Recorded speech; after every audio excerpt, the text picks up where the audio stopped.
kesejahteraan rakyat. Konflik pertanahan sejak dulu terjadi di Indonesia. Sialnya, setiap konflik seperti itu selalu memakan korban rakyat kecil.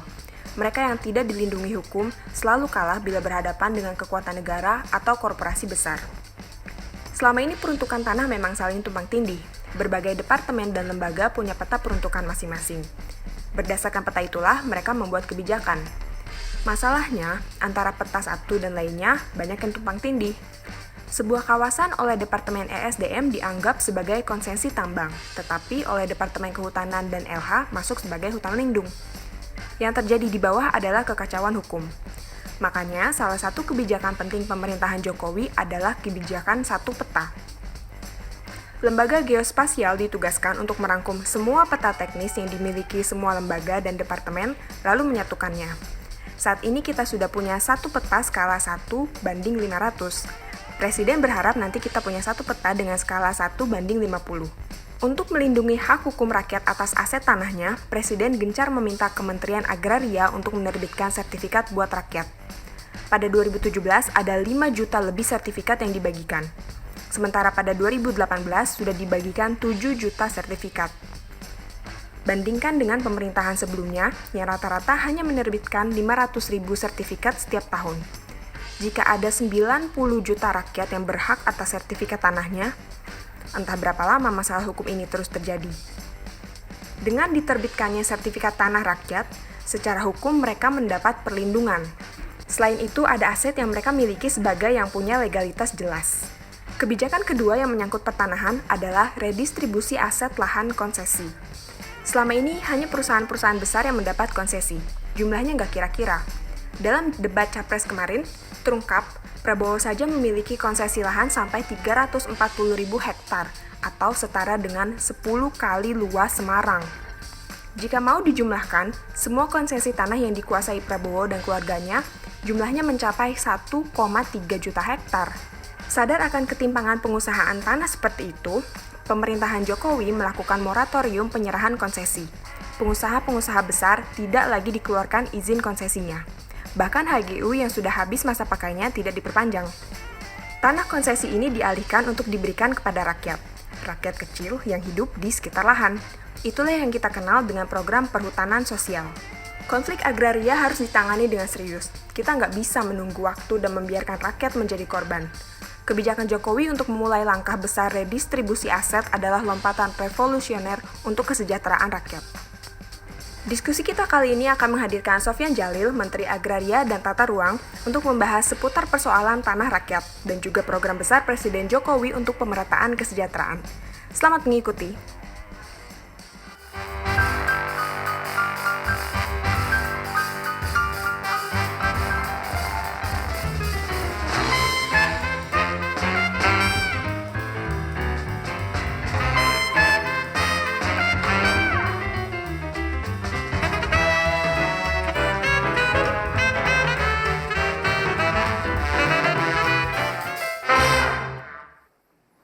Oke, selamat sore. Assalamualaikum warahmatullahi wabarakatuh. Salam sejahtera untuk yang hadir di sini, para emak-emak yang gagah perkasa ya, yang cantik-cantik ya kan, yang wangi-wangi sudah hadir di studio. Dari MG emak-emak militan Jokowi juga sudah hadir. Kali ini kita menghadirkan tamu spesial, sangat spesial karena berdekatan sekali waktunya dengan debat Capres sesi kedua yang minggu malam kita dengarkan, dan yang sekarang lagi ribut di media sosial itu adalah tentang tanah.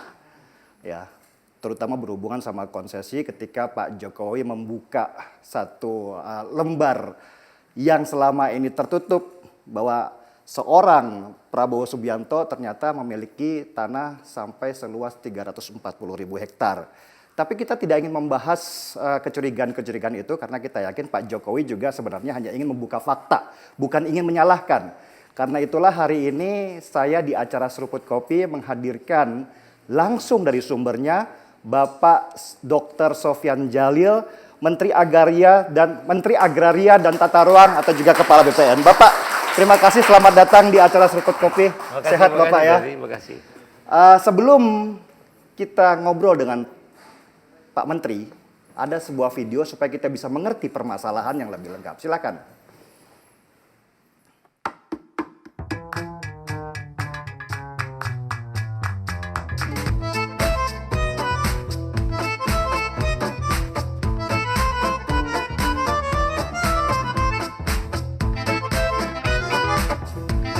Nama saya Trian Subhan. Harlina. Lydia Sahulu. Ada. Semua tanah saya di Punya.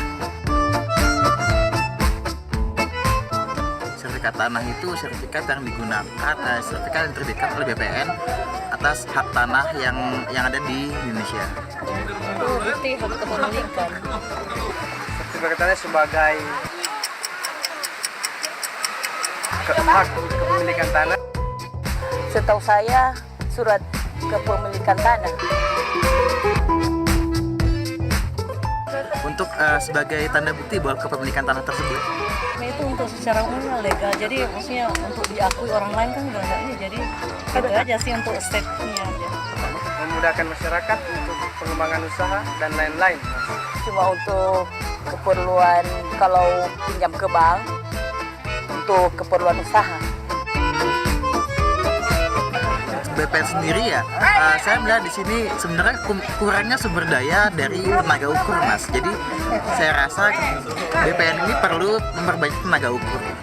Ya sebenarnya udah bagus sih. Mudah-mudahan kedepannya lebih bagus lagi. Tingkatkan terus pekerjaannya demi masyarakat, memudahkan masyarakat dan kesejahteraan masyarakat sendiri. Pesan untuk pemerintah lebih giat lagi untuk bekerja dan ingatkan kami di kampung yang pelosok dan kepulauan yang kecil. Ayo buat sertifikatmu ATR BPN kini lebih baik. Ayo buat sertifikatmu ATR BPN kini lebih baik.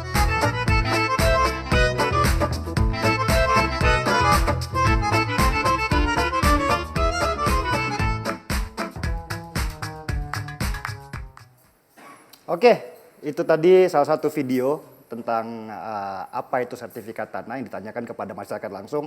Dan kepala saya agak teleng juga ya ngeliat ke belakang terus sebenarnya. Untuk yang sekarang sedang hadir, silakan. Biasanya suka ada yang absen, saya lagi di Maroko, saya lagi di Tangerang. Ya, silakan kalau pengen nanya aja di sana. Nanti mungkin kalau ada pertanyaan yang bagus kita akan tanyakan kepada Pak Menteri yang namanya terus terang kita kenal. Sangat kenal ya, karena setiap kali ada kabinet itu selalu ada Dr. Sofyan Djalil. Pak, sebelum kita bertanya tentang tanah nih, Pak Menteri, ini berapa kali kabinet sih sebenarnya Pak Menteri ini? Saya sudah pernah dan sekarang sedang menjabat Menteri yang kelima ya. Menteri yang kelima? Iya. Dahsyat. Jadi ya bukan hebat, tetapi punya kesempatan aja. Dan barangkali ini adalah hebatnya Indonesia, you can be whatever you want to be. Ya. Saya datang dari jauh dari Aceh, ayah saya tukang pangkas. Tapi ya dengan kegigihan dan lahir di Indonesia, saya bisa berbakti kepada bangsa mulai lewat 5 menteri, Kominfo, BUMN, Menteri Menko Perekonomian, Bappenas, dan sekarang Menteri ATR. Tapi bukan menterinya yang penting, tapi nilai tambah apa yang bisa dibuat untuk bangsa ini. Value-nya atau nilai tambahnya. Tepuk Edit. tangan dulu buat Bapak. Bapak, ini kan sejak pemerintahan Pak Jokowi ini, kita sering melihat video Pak Presiden sedang bagi-bagi sertifikat tanah. Yang belum kita pahami adalah apa dan kenapanya ini kok tiba-tiba ada gerakan masif yang dilakukan oleh Pak Presiden. Mungkin bisa dijelaskan Pak Menteri. Pertama begini, rakyat kita pada umumnya memiliki tanah, ya, entah besar atau kecil. Ada yang punya, kalau di Jakarta misalnya, ada yang punya tanah kita berikan sertifikat 16 meter cuman, 16 meter persegi. Kalau di luar Jawa, pemilikan individu itu ada yang 2, 3, 4 hektar, ya. Tetapi yang jadi masalah mereka tidak punya bukti kepemilikan yang diakui oleh negara itu sertifikat. Akibatnya konflik tanah tinggi. Akibatnya misalnya terjadi sengketa. Akibatnya terjadi penyerobotan. Kalau kemudian masyarakat berhadapan dengan orang-orang besar, berhadapan dengan perusahaan, biasanya kalau udah konflik begini, rakyat itu kalah. ya kan? Karena nggak ada uang, harus ke pengadilan berlama-lama dan lain-lain. Oleh sebab itu Pak Presiden memerintahkan BPN untuk mempercepat keluar sertifikat sebanyak-banyaknya, secepat-cepatnya. Karena saat ini kita perkirakan paling sedikit ada 126 juta persil atau bidang tanah yang sudah bersertifikat sampai dengan akhir 2014 cuma 46 juta. Masih ada 80 juta bidang tanah yang belum ada sertifikat. Maka kalau kita dengar banyak konflik pertanahan itu sebabnya adalah karena tidak ada sertifikat. Maka Presiden memerintahkan kami percepat keluarkan sertifikat. Waktu saya menjadi Menteri ATR 2017, target ditetapkan oleh pemerintah 5 juta tahun ini kita keluarkan. Alhamdulillah teman-teman BPN kerja dengan baik sekali. Saya melakukan berbagai reform dan memberikan insentif dan lain-lain. 2017 kita berhasil mengeluarkan seluruh produk ya, bukan saja sertifikat. Jadi kita perkenal konsep disebut sekarang PTSL, pendaftaran tanah sistematik lengkap. Kita daftarkan tanah dari desa ke desa, satu desa lengkap. Semua tanah di desa kita daftarkan supaya nanti tidak ada konflik lagi. Ya. Kemudian yang bisa kita keluarkan sertifikat, kita keluarkan sertifikat. Tapi kalau setelah kita daftar ternyata masih sengketa waris, kita nggak keluarkan sertifikat, selesaikan dulu sengketanya. Ternyata tanah itu setelah kita ukur dan ini kita tahu pemiliknya lagi di luar negeri, lagi TKI misalnya atau lagi sekolah atau di luar kota, juga kita tidak keluarkan sertifikat. Nah, oleh sebab itu tahun yang lalu 2017 kita berhasil mengeluarkan 5,4 juta produk PTSL. 2018 Pak Presiden masih belum puas, saya bilang kurang. Nah, ditargetkan lagi 7 juta. Kemudian kita gerakkan teman-teman BPN, kita sewa juru-juru ukur yang swasta. Akhirnya 2018 kita berhasil mengeluarkan seluruh produk mencapai 9,3 juta. Tahun ini targetnya dinaikkan lagi jadi 9 juta. Sekarang kita rapat di internal di BPN, kita yakin akan keluarkan paling sedikit 10 sampai dengan 12 juta tahun ini. Dengan demikian sekarang ini bahkan kantor BPN sekarang membuat target yang lebih ambisius. Seluruh tanah kita akan daftarkan insya Allah dengan dukungan masyarakat sampai 2025 seluruh tanah di Republik ini terdaftar. Oke, semangat ya. Berarti dalam proses ini apakah itu berhasil menekan konflik-konflik di kepemilikan tanah itu, Pak? Betul sekali. Yang pertama adalah diberikan sertifikat ada kepastian. Anda punya tanah diukur, kemudian diberikan sertifikat, ya kan? Itu menjadi bukti kepemilikan Anda. Sehingga kalau ada sengketa, ada orang klaim, Anda tunjukkan sertifikat. Anda dalam posisi yang jauh lebih kuat, ya. Yang pertama. Yang kedua, untuk selama ini, Denny, kita lihat pengusaha-pengusaha kecil kita, orang-orang kecil kita tidak punya akses ke bank. Yang punya akses ke bank adalah orang-orang kaya atau orang-orang yang punya sertifikat. Ya, akibatnya apa yang terjadi? Pengusaha kecil terpaksa pinjam pada rentenir. Kalau pinjam rentenir 5 juta, bayarnya 10 juta. Jadi bisa 100% bunga dalam tempo mungkin 5-6 bulan. Tapi kalau Anda punya sertifikat, Anda bisa pergi ke BRI. Lebih lunak pinjamannya? Bukan lebih lunak. Kalau tadi pinjam 5 juta, bayar bisa 10 juta, atau 1 juta sebulan. Kalau sekarang pergi ke BRI, pinjam KUR misalnya, pinjam 5 juta, bayar bunganya cuma sekitar 50.000. Dan itu akan memberikan kesempatan kepada pengusaha-pengusaha kecil UMKM itu untuk mendapatkan akses ke perbankan. Ya, berarti tujuannya bukan hanya untuk kepemilikan saja, tetapi juga untuk ekonomi sebenarnya. Betul sekali. Di negara-negara lain, Korea misalnya, mereka sudah lebih dari 100 tahun yang lalu seluruh tanah sudah terdaftar. Di Jepang bahkan sekitar 150 tahun yang lalu. Di Taiwan, begitu Chiang Kai-shek mengungsi ke Taiwan dan membuat pemerintah Cina di Taiwan, yang pertama dilakukan pendaftaran tanah. Kita ada kewajiban dan Undang-Undang Nomor 5 tahun 60 mewajibkan pemerintah mendaftarkan semua tanah. Tapi pemerintah sampai dengan Pak Jokowi ada program itu, tapi programnya tidak masif. Sehingga sampai tahun 2014 dari sejak Republik sampai 2014 cuma 46 juta bidang yang sudah terdaftar. Masih 80 juta bidang lagi paling sedikit yang belum terdaftar. Ini yang kita kejar. Kalau ini sudah tercapai dan semua tanah sudah terdaftar, maka nanti rakyat kita akan semua bisa punya akses ke perbankan. Dan kemudian saya berharap atau kita pikir berarti bisnis rentenir yang terlalu memberatkan masyarakat akan lama-lama berkurang. Ya, ini berarti perang terhadap rentenir juga sebenarnya Pak Menteri ya. Iya, rentenir sebenarnya ada fungsi positifnya. Iya, iya. Ya, rentenir itu kalau orang perlu uang, dia berikan talangan walaupun Iya, bunganya langsung. mahal, ya. Tetapi kalau misal orang bisa pergi ke bank, itu maka kita tahu bahwa orang kaya dan cepat kalau bisa meleverage atau punya akses ke perbankan. Oleh sebab itu berutang sebenarnya tidak apa-apa. Kalau utang itu kita gunakan untuk yang produktif. Iya, hutang produktif. Utang yang produktif. Oleh sebab itu kalau bicara utang Republik Indonesia, selama utang kita gunakan yang produktif, membangun infrastruktur, membangun waduk, membangun jalan, bangun pelabuhan, bangun itu semua tidak apa-apa. Karena nanti semua investasi ini akan memberikan hasil untuk membayar utang. Iya. Oleh sebab itu kalau orang mengatakan bahwa utang, utang itu tidak ada orang bisa kaya, dalam arti kaya yang cepat ya, tanpa mereka berutang. Semua perusahaan-perusahaan ini adalah utangnya besar sekali. Contohnya Astra, didirikan tahun 57 oleh Pak William. Pada saat itu perusahaan kecil. Tapi karena dengan entrepreneur beliau, dengan akses ke perbankan, akses teknologi, hari ini Astra mempekerjakan mungkin hampir 1,5 juta orang. Ya kan? Itu the miracle of utang. Asal utang itu jangan Anda berutang kemudian gunakan untuk konsumsi. Nanti nggak bisa bayar utang, ya kan? Itu yang jadi masalah. Apa kalau kemudian ada tumbuh model baru dengan berhutang karena sertifikat tanah ini nggak menimbulkan masyarakat yang konsumtif malah? Nah itu yang Pak Presiden selalu mengingatkan dan kita selalu mengingatkan, kalau mau berhutang hitung dulu, ya, hitung dulu. Jangan sampai hutang sertifikat ini menjadi jebakan Batman, ya kan? Orang punya sertifikat mudah berhutang, kemudian untuk konsumtif. Tapi bank juga akan menilai. Kalau Denny datang ke bank, bilang kepada bank, Pak, saya mau pinjam utang. Untuk apa ditanya oleh bank? Oh, untuk beli mobil. Barangkali nggak akan diberikan. Tapi kalau, oh Pak, saya ada usaha bakso, usaha kopi, usaha ini, atau menanam jagung, akan ditanya bagaimana hasilnya.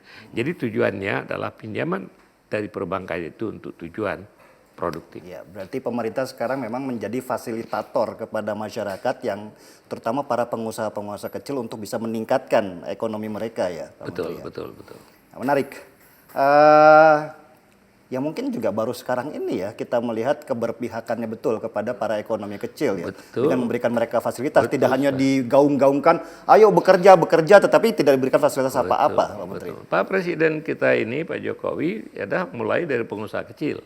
Beliau tahu benar bagaimana dulu sulit ngurus sertifikat, ya kan? Pernah dikerjain waktu ngurus sertifikat, ya berbulan-bulan, ya kadang-kadang tidak jadi sertifikat, uangnya habis, ya kan? Oleh sebab itu beliau punya dan kepedulian terhadap rakyat, orang kecil, masyarakat yang dihadapi oleh masyarakat ini dan punya pengalaman sehingga beliau betul-betul tekankan kepada BPN. Dan insya Allah kalau Tuhan mengizinkan 2025 semua orang akan punya tanahnya terdaftar dan mudah-mudahan tidak akan ada konflik lagi. Kalau konflik yang ada sekarang kita selesaikan, tapi ke depan begitu kita sertifikatkan tidak akan ada konflik lagi. Di Jepang nggak ada konflik pertanahan, praktis nggak ada. Di Korea praktis nggak ada. Sehingga ceritanya Denny, kalau orang BPN datang ke studi banding ke Jepang, ke Australia, ke Korea, pertanyaan-pertanyaannya orang Indonesia bikin mereka bingung.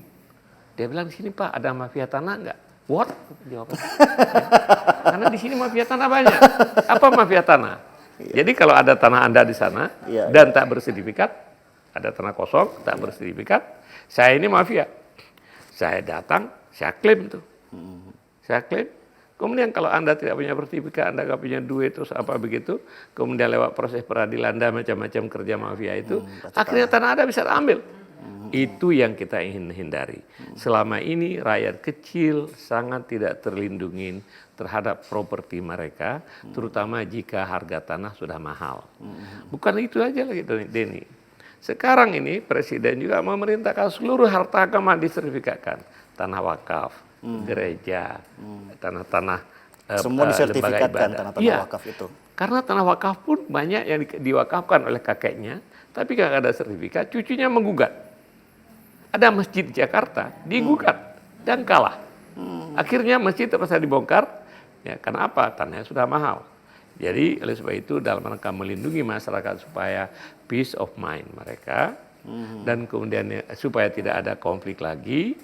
Yang kedua, supaya mereka punya akses ke perbankan, maka pendaftaran tanah ini ada sesuatu yang sangat urgent dan sangat dibutuhkan. Dan kemudian masyarakat, ini Presiden, saya suka selalu ikut Presiden kalau menyerahkan sertifikat. Diserahkan sertifikatnya. Dapat mungkin sertifikatnya cuma 30 meter. Mereka banyak nangis bahwa mereka mendapatkan sesuatu yang ada jaminan hukum. Aset mereka, tanah yang diwariskan mereka itu sudah diakui oleh negara dengan hak. Ada perasaan aman terhadap Perasaan situasinya aman. dia ya. Terima kasihnya luar biasa. Oke, terima kasih. Saya jadi terharu kalau dengar Pak Menteri. Karena saya paham Pak Menteri pasti mengikuti Pak Presiden kemana-mana, terutama pada waktu pembagian sertifikat tanah itu. Lebih bernilai mana Pak memberikan sertifikat 30 meter kepada rakyat kecil atau 3 juta meter kepada pengusaha besar? Tadi itu sertifikat hak milik ya Pak Menteri ya. Kalau sekarang ini yang kita dengar, yang sekarang lagi tren, lagi viral ini adalah konsesi lahan. Sebenarnya ada berapa juta lahan sih Pak di Indonesia ini yang dikonsesikan? Terus kemudian yang sejak Orde Baru itu dibagikan untuk diaktifkan. Ya.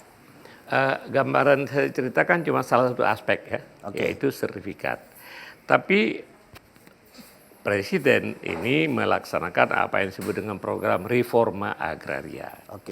Reforma agraria ada beberapa komponen. Komponen pertama adalah legalisasi aset, melegalkan aset dengan sertifikat.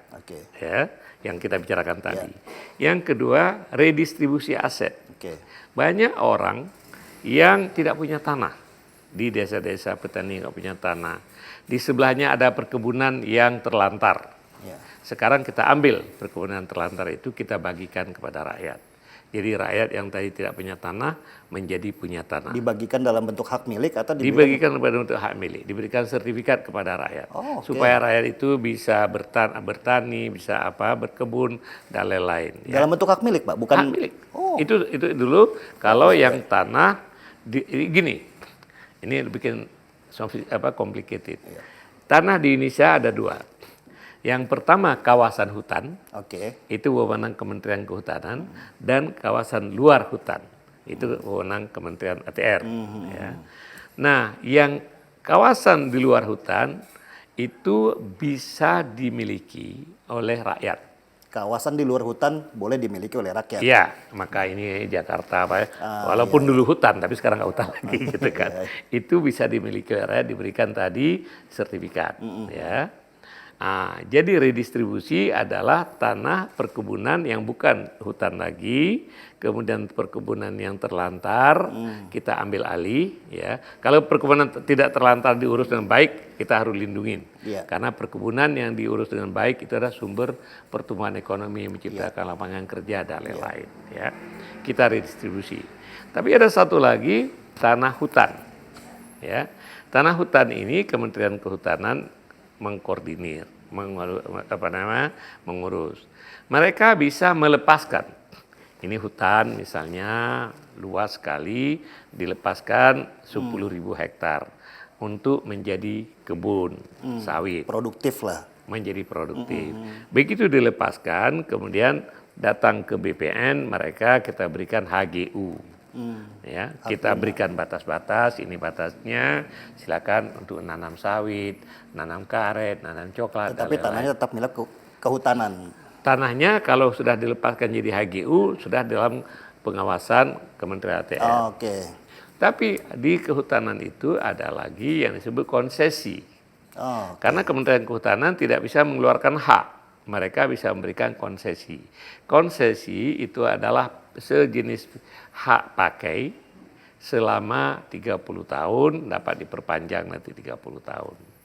Jadi ini adalah biasanya untuk hutan tanaman industri. Nah, yang dibicarakan kemarin, kalau kita bicara pengusaha besar atau perusahaan besar menguasai tanah, ada 2. Yang pertama HGU, kalau itu di luar kawasan hutan. Kemudian konsesi, kalau itu dalam kawasan hutan. Oke. Kalau Anda tanya saya sekarang berapa luas sih HGU di Republik ini, ya. Sekarang saya berikan gambaran umum begini. Total sawit di Indonesia diperkirakan 14,5 juta hektar. Sawit. Sawit saja. Sawit. Tapi 14,5 juta hektar itu 45% milik masyarakat. Ya. Masyarakat kecil, bukan perusahaan. Bukan perusahaan, individu, ya. Ya. Individu. Ada yang menguasai 50 hektar, ada yang menguasai 2 hektar, ada yang menguasai 1 hektar. Ya, kalau Denny misalnya di Sumatera Utara, itu banyak orang Sumatera punya kebun sawit di belakang rumahnya. Ya kan? Nah, itu yang punya rakyat 45% dari 14 juta hektar, ya. Yang 55% itu dikuasai oleh perusahaan. Ya. Perusahaan itu ratusan, ribuan perusahaan yang menguasai. Ada yang 1.000 hektar, ada 500 hektar, ada yang 20.000 hektar, ada yang 30.000 hektar per perusahaan. Ya. Ini mereka tanam sawit, tanam karet, tanam teh, tanam coklat, dan lain-lain. Itu. Oke. Kalau nggak salah Pak Jokowi pernah bilang bahwa ada 12 juta lahan yang tidak produktif yang sudah diambil kembali oleh pemerintah dan dibagikan kepada masyarakat, sementara ini masih hanya 2 juta saja. Nah itu termasuk lahan apa itu Pak? Nah ini, kalau kita bicara tadi tanah hutan, ada yang diberikan konsesi, diberikan dari keluarkan HGU, dikelola kemudian oleh perusahaan dalam bentuk HGU, ada yang diberikan dalam bentuk konsesi. Konsesi kepada perusahaan untuk HTI biasa, hutan tanaman industri, nanam pohon akasia, macam untuk memproduksi bubur kertas, bahkan baju. Ini baju ini dari pulp juga dibikin, pengganti kapas. Ya. Nah itu dalam bentuk HTI, itu diberikan selama ini kepada pengusaha besar, ya.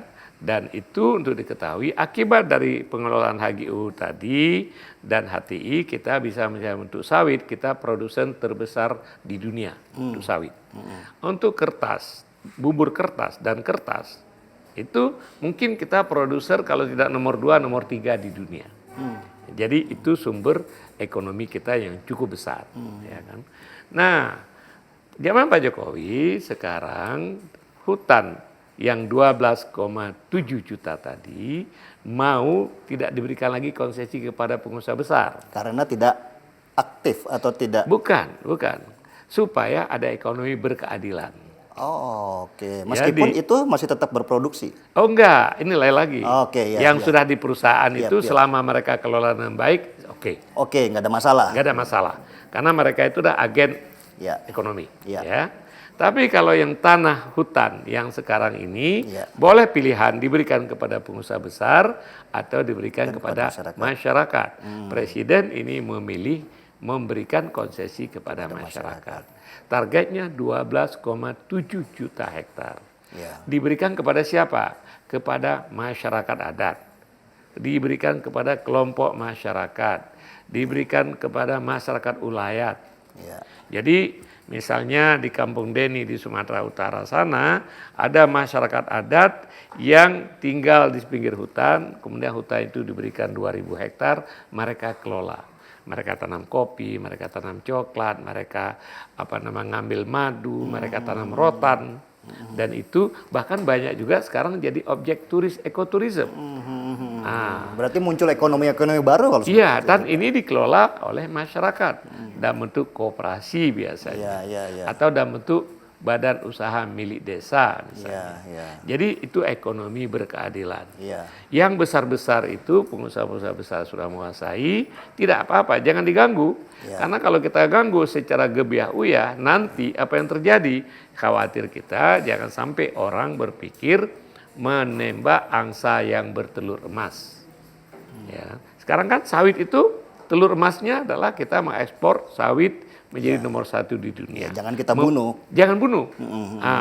Kalau nanti kita perlu tata supaya mencapai ekonomi yang berkeadilan bisa. Selama ini kalau Anda punya dapat sawit HGU 10.000 hektar misalnya, Anda wajib membuat 20% untuk rakyat sekeliling. Oh, kesepakatannya ya, Pak.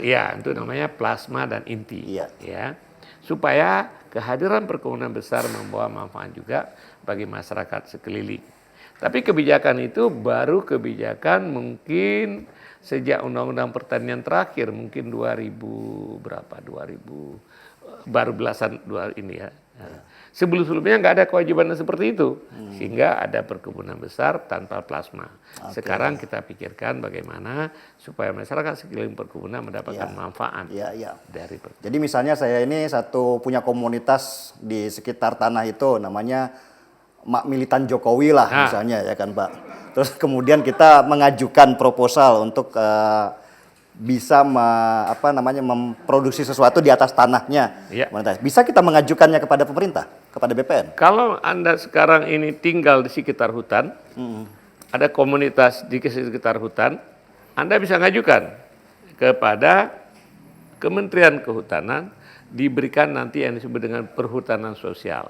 Diberikan konsesi sampai dengan 30 tahun, Anda bisa kelola hutan itu selama fungsi hutan dijaga. Berarti masih ada pendampingan dong Pak Menteri ya? Ada pendampingan. Jadi kita diberikan kepada kelompok masyarakat, bukan hanya diberikan hutan, tetapi diberikan juga pendampingan. Apa yang potensi itu ditanam di sana? Kopi misalnya. Kopi kan hutan juga, ya kan? Tanpa merusak hutan misalnya. Kemudian kalau di pinggir laut, di daerah rawa-rawa, mereka bikin empang, mereka bikin ini. Itu dibina, dibantu, diberikan pinjaman kredit dan lain-lain, supaya nanti rakyat kita bisa menjadi besar juga. Iya. Bukan hanya pengusaha besar atau perusahaan besar, tetapi rakyat juga bisa besar, kelompok masyarakat itu besar. Betul sekali. Ya menarik kalau ketika kemudian kita melihat bahwa ternyata ekonomi kerakyatan sekarang ini menjadi lebih kuat di era pemerintahan Jokowi.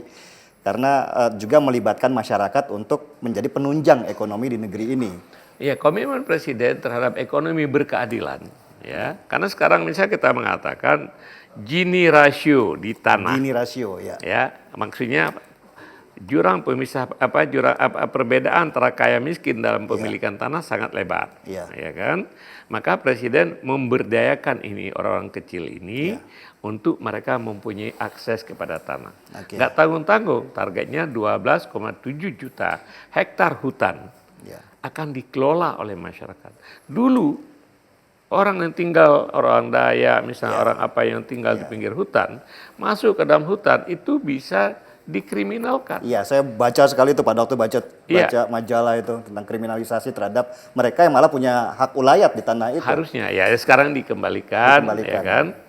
Jadi supaya masyarakat itu bisa berdaya, dan kalau kita bina dengan baik, itu misalnya daerah sekarang objek ekoturism misalnya, kemudian di sana ada mata air, mata air bisa digunakan tuh PLTM, usaha listrik tenaga mikrohidro, itu juga bisa dikelola oleh masyarakat. Oke, iya menarik.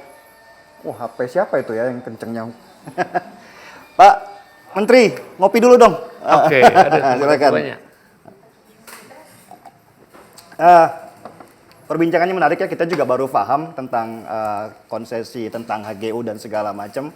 Karena selama ini kan pemberitaan terhadap itu kan tidak banyak disosialisasikan sebenarnya.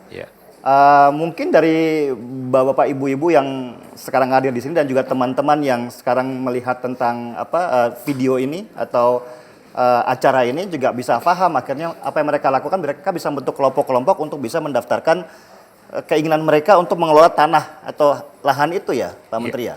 Iya. Apakah lebih mudah prosesnya atau sulit, Pak Menteri?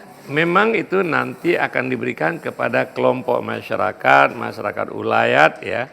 Kalau Denny mau menjadi pembina masyarakat sana, bisa pergi ke desa, kemudian membina masyarakat yang punya kawasan hutan tadi, diberikan konsesi bisa. Tapi kalau orang Jakarta mendapatkan tanahnya nggak bisa. Ya kan? Tapi kalau kita mau datang ke sana, membina dan tinggal di sana. Sebagai pembina saja, bukan pemilik. Ya, ikut bagian dari koperasi itu barangkali ya kan. Tapi tujuannya adalah masyarakat di sekitar hutan, masyarakat pedesaan. Ini ada hal yang menarik lagi, yang pendekatan baru oleh pemerintah Jokowi, yaitu memberdayakan ekonomi pedesaan. Ya, ini sekarang jadi model loh. Berbagai negara datang ke tempat kita ingin pelajari bagaimana dana desa. Ya, kemarin waktu debat Pak Presiden mengatakan dalam 4 tahun terakhir ini kita sudah bangun jalan desa sebanyak 197.000 kilometer. Ya, 191.000 kilometer. 191.000 kilometer. Nah, ada orang mengatakan, kok Kak Simsalabim? Sebenarnya nggak Simsalabim. Untuk diketahui, desa kita ada 78.000 loh. Ya. 78.000. Kemudian kalau dibangun dalam tempo 5 tahun 191.000 dibagi 78.000, itu 1 tahun cuman sekitar 600 meter yang dibangun. Jadi bukan satu desa 61.000. Jadi ada kesalahpahaman misalnya. Nah, apa yang terjadi? Ini barangkali kalau ini berhasil, ini uji coba yang baru ya. Di dunia ini uji coba ini pernah dilakukan di Brazil, walaupun kita kemudian melakukan secara masif. Ya. Ini akan menjadi model baru, barangkali nanti selama ini yang terjadi kan urbanisasi, orang desa pergi ke kota. Bahkan waktu saya di Bappenas kita hitung, tahun 2050, 70% orang Indonesia akan tinggal di kota. Ya. Tapi kalau berhasil kita membangun desa, maka akan terjadi mungkin arus balik. Arus balik. Ya, anak desa sekolah ke Jakarta, sekolah ke kota besar, dapat ilmu, dapat ide, dapat skill. Kemudian dia pikir kembali ke desa. Fasilitas sudah bagus, jalan sudah bagus, listrik sudah oke. Mudah-mudahan nanti pressure di perkotaan itu, walaupun ini masih big question mark, tapi hari ini hidup di desa sudah lebih enak dibandingkan dengan sebelumnya. Kemudian dengan diberikan hutan, dikelola oleh masyarakat desa, itu akan memberikan sumber-sumber ekonomi di pedesaan. Itulah yang kemarin disebut sama Pak Erlangga Hartarto bahwa suatu saat Indonesia tidak akan menjadi Jawa sentris, tetapi menjadi Indonesia sentris. Ketika kemudian desa-desa berkembang. Dan terciptalah sila kelima, keadilan sosial bagi seluruh rakyat Indonesia. Tepuk tangan dulu dong. Kayaknya tertarik banget ketika ngobrol sama Pak Menteri ini. Masih banyak yang saya pengen tanyakan. Tapi pasti juga pada yang pengen bertanya. Sebelumnya kita ada satu video dulu ya, Maya. Silakan.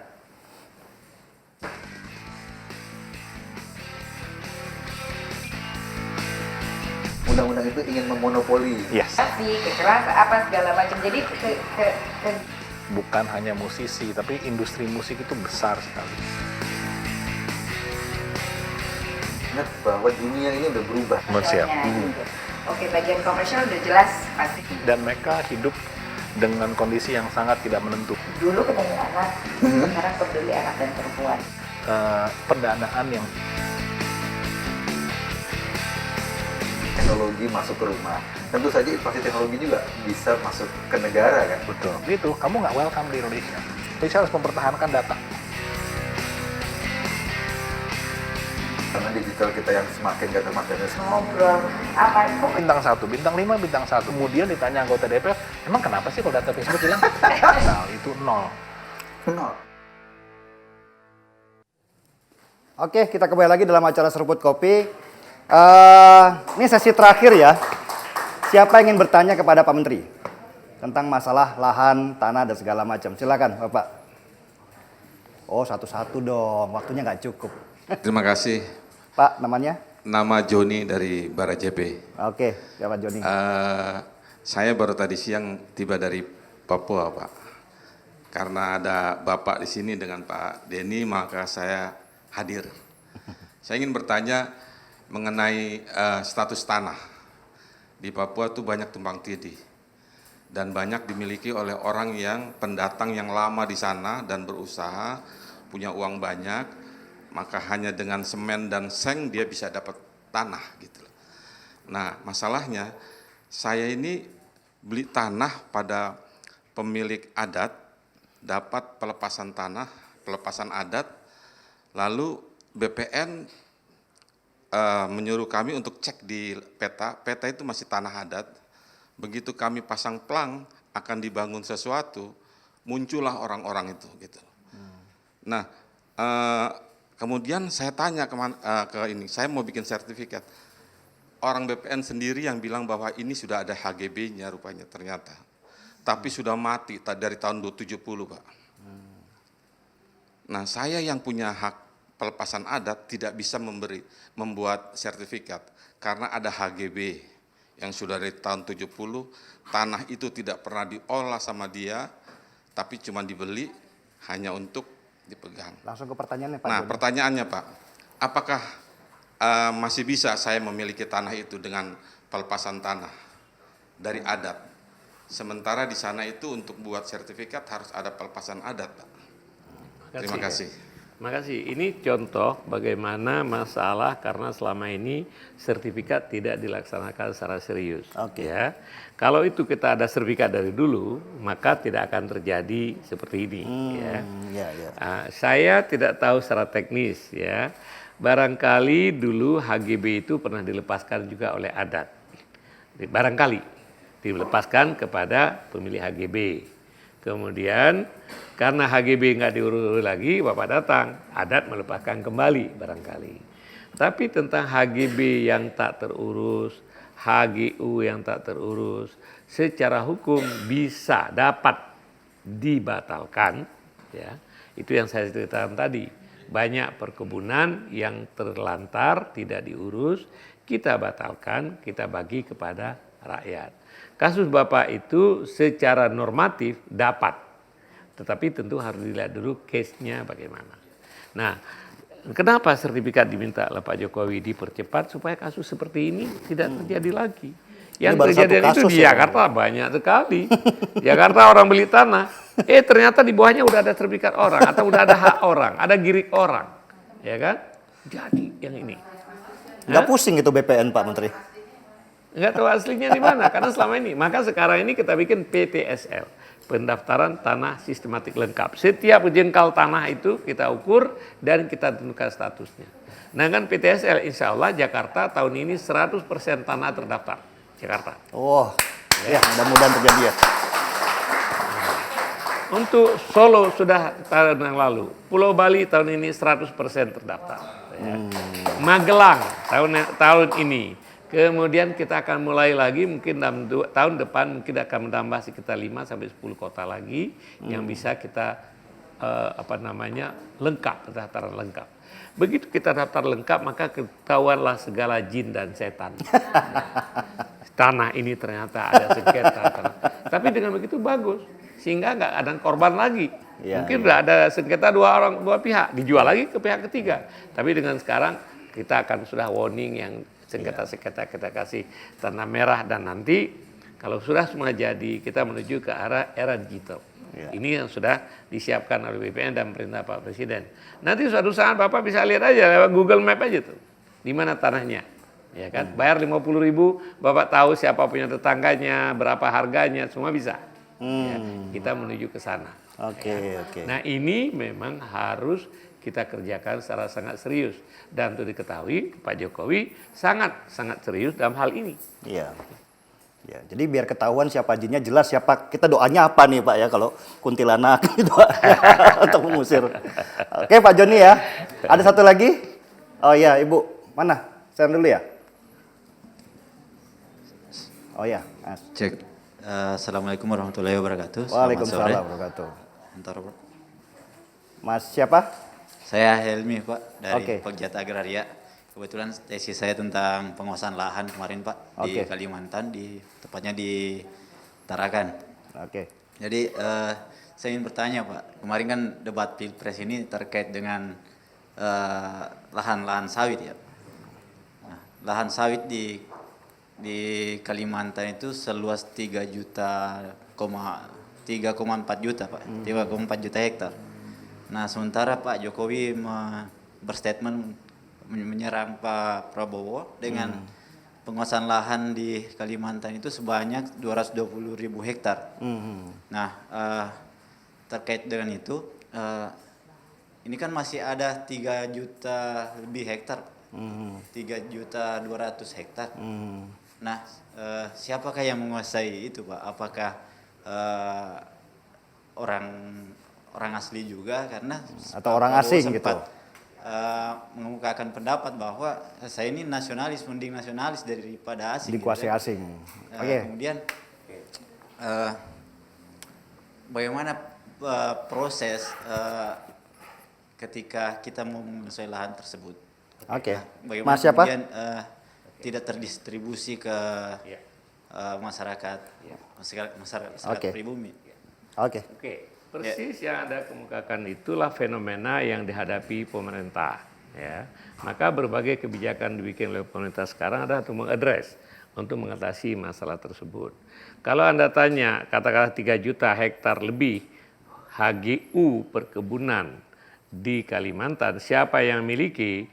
Secara umum saya dapat katakan 45% dimiliki oleh masyarakat. Ke angka tadi, angka besarnya. 55% dimiliki oleh perusahaan. Perusahaan mana? Ada perusahaan Indonesia, tapi pemegang sahamnya ada yang asing, ada yang domestik.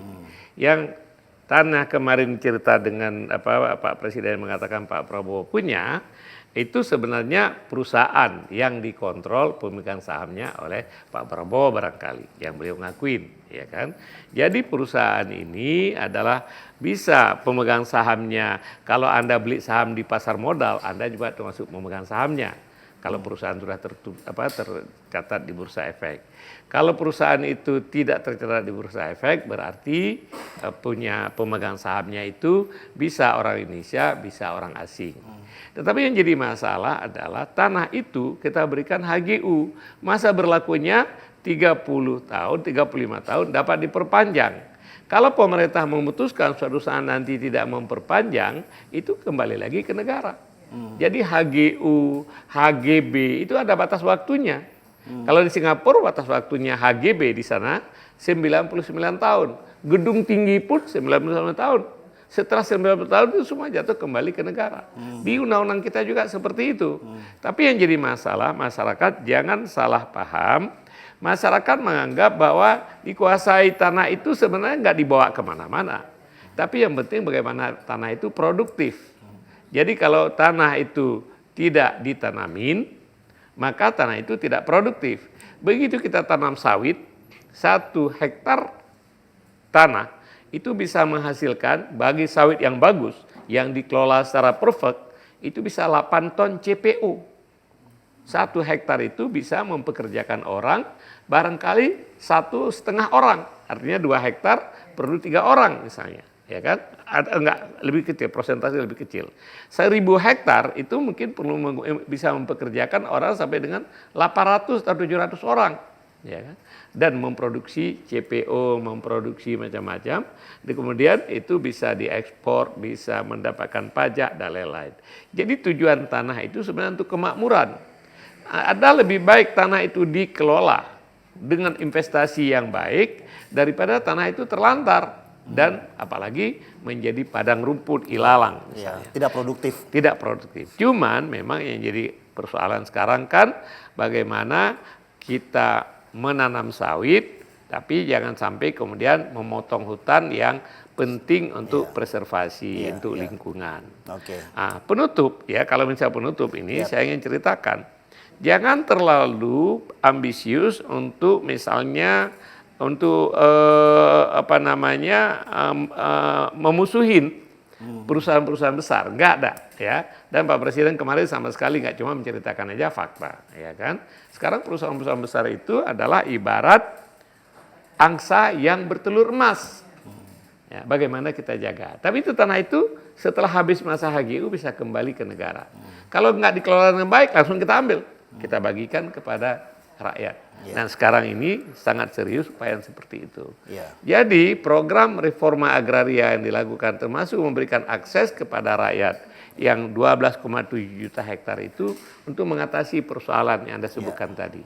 Supaya orang-orang Kalimantan mempunyai akses kepada tanah dan dengan demikian mereka bisa menciptakan kehidupan ekonomi yang baik. Ya, saya juga sudah tulis tadi itu bahwa sebenarnya pada waktu debat itu bukan serangan sebenarnya, tapi gara-gara ada pertanyaan terhadap 1% elit yang menguasai tanah, Pak Jokowi mungkin membuka bahwa Pak Prabowo sendiri menguasai sekian ratus ribu hektar, lebih kepada membuka fakta-fakta yang ada. Kayaknya Pak Menteri, coba sedikit ya, berarti jawabannya Pak Menteri juga sedikit. Assalamualaikum warahmatullahi wabarakatuh, saya Ibu Cameron. tanah yang dipunyain oleh kompleks satu Dedikbud waktu itu, Departemen Pendidikan, hanya tanah, kemudian dibangun rumah di sana oleh pribadi-pribadi. Berarti nggak ada sertifikat, kan sertifikat menjadi satu. Kurang lebih ada 100 lebih rumah. Kemudian setelah berpuluh-puluh tahun berpindah tangan ke anak atau ke orang lain. Dan udah pernah diurus sampai ke departemen, akhirnya sampai ke departemen keuangan. Tapi semua nggak berani untuk memberikan yang punyanya itu dia mau minta sertifikat. Tapi sampai hari ini nggak ada. Gini Bu, itu tanah itu adalah barangkali aset Kementerian Dikbud. Ya. Nah waktu itu tidak dilepaskan. Ya. Jadi aset negara harus dilepaskan. Ya. Nah sekarang Ibu sudah punya rumah di sana, tapi aset masih tercatat atas nama Dikbud. Ya. Nah kalau pemerintah bisa melepaskan atau menjual, nanti itu bisa diberikan sertifikat. Selama itu masih atas nama aset negara, kami nggak bisa berikan sertifikat. Kita udah urus sampai ke Dedikbud dan sampai ke Departemen Keuangan. Tapi belum ada keputusan. Belum. Itu banyak. Ini Bu dengan Jakarta ya? Ya, Jakarta. Ya, kalau di Jakarta dengan pendaftaran tanah seluruh tanah lengkap, maka semua masalah-masalah itu nanti kita akan tahu dulu perkaranya. Mudah-mudahan dalam 1-2 tahun ke depan itu akan bisa kita. Oke, Bu Kameran ya. Terima kasih. Masalah tanah ini memang menarik ya, karena ini sudah berupa kadang-kadang sudah masuk wilayah pribadi ya, aset-aset pribadi, dan penjelasannya Pak Menteri tadi berbicara luas tentang konsesi, tentang HGU, tentang kepemilikan dan segala macam. Mudah-mudahan bisa dimengerti. Saya yakin Pak Menteri juga sudah sibuk nih, pokoknya mau ada kegiatan lain. Menteri pasti sibuk ya, nggak ada Menteri yang leha-leha. Terima kasih Pak Sofian Jalil, Pak Menteri. Terima kasih sudah hadir, hadir di acara Seruput Kopi. Kita ketemu lagi minggu depan dengan tema yang berbeda, tapi tetap pembicara yang sama. Saya Denny Siregar, selamat ketemu lagi. Selamat sore. Saya foto dulu dong sama Bapak. Sifat intoleran Iya, gitu ya. haters itu kan rata-rata dia juga dengan radikalisme. Kayak obses gitu ya, Bro. Jadi lebih dari cinta justru. Iya, lebih dari cinta. Tetangga, bahkan tidak mau dipimpin dengan orang yang beda agama. Itu nggak mengancam. Agama itu Mengerti agama. mengajarkan kebaikan cinta. Iya. Nggak ada kan kalau ditampar, ya orang Islam, mau Kristen, semua sama. Paling tidak ini kan sebagai dasar intoleransi semacam virus ya. Virus yang Saya ya, nggak tahu yang menurut yang lain ya. Tapi menurut saya dalam pemerintah banyak pemalsuan. tadi itu penyakit ya, virus. Ya. Untuk baca dan tulis Al-Quran itu nggak ada sebagai syarat sebuah wilayah dalam sebuah kabupaten. Meskipun itu adalah mayoritas Islam katakanlah. Iya. Tapi kan di situ kan ada. Tahun 2017 nih kalau nggak salah, Bro pernah jadi anaknya Donald Trump atau Kim Jong Un. Itu Karena accusation sama orang tua atau beda agama sama istri. PKI.